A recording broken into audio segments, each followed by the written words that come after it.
Marvel is something that my dad and I both love, so most of the information and evidence on this paper comes from my knowledge. Now, my paper is about how Marvel Studios showed off its two major characters, Iron Man and Captain America, as the two big political parties nowadays, Republicans and Democrats, in the movie Captain America Civil War. First, let's start off with some history on Marvel's big two. Big man in a suit of armor. Take that away, what are you? Genius, billionaire, playboy, philanthropist. Iron Man first appeared in the comic Tales of Suspense in 1963 and was co-created by Stan Lee, may he rest in peace, Larry Lieber, Don Heck, and Jack Kirby. He received his first comic in 1968 titled Iron Man. Tony Stark, his alias, is a wealthy American playboy scientist who suffers a severe chest injury during a kidnapping. During captivity, his captors force him to build a weapon of mass destruction, but instead he created a powered suit of armor in order to save his life and escape. Once he escapes, he fully develops the suit, adding weapons and other technological devices, and decides to become the world's best defender. He kept his identity a secret at first, but later on he decides to reveal himself to the world as Iron Man in one of his press conferences. Captain America was created during the very end of World War II. Creators Joe Simon and Jack Kirby had him appear for the first time in his own comic, Captain America Comics #1 from Timely Comics, which was a predecessor of Marvel Comics. He was their most popular character during the wartime period. He was a patriotic super soldier who often fought the Axis powers of World War II. His design includes a costume that bears the American flag motif, and he uses a nearly indestructible shield, which he throws as a projectile. His alter ego, Steve Rogers, used to be a frail young man who was enhanced to the peak of human perfection by an experimental serum to aid the government's efforts in the World War II.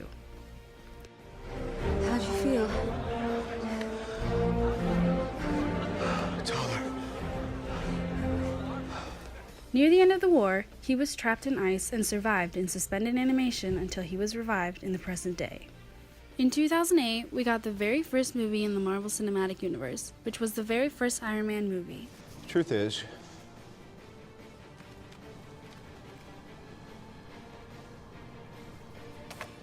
I am Iron Man. Since then, there have been 21 released movies in the MCU, with more on the way. Captain America's third movie, Captain America Civil War. The movie revolves around the Sokovia Accords, and whether or not the Avengers signed it. The Sokovia Accords are a set of legal documents that regulate the activity of enhanced individuals, specifically the Avengers or any individual working under the name of S.H.I.E.L.D. It was brought forward by the United Nations and many other countries in their desire to be able to supervise the activity of the Avengers, as it has been getting extremely out of hand, which has been seen in previous movies. If the Avengers chose not to sign it, they would have been forced into retirement, leaving their life as a superhero behind. Now, where do politics tie in, you ask? Well, let's see the teams. There's Captain America's team, which includes Sam Wilson, Bucky Barnes, Wanda Maximoff, Clint Barton, and Scott Lang. This side wants things for the team to remain as they are, no restrictions for their actions as superheroes. This is the Republican side.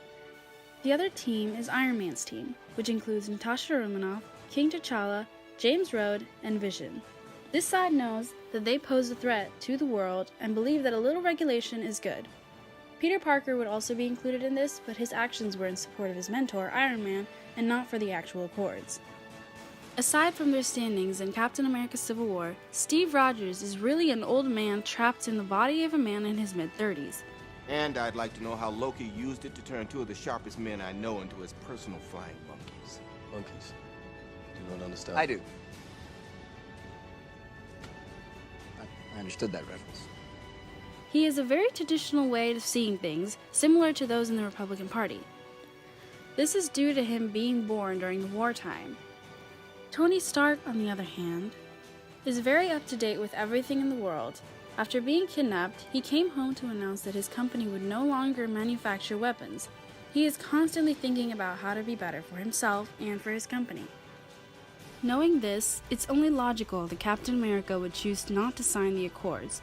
He was only thinking about the safety of his close friends, not allowing them to be treated like mice under a microscope by the government.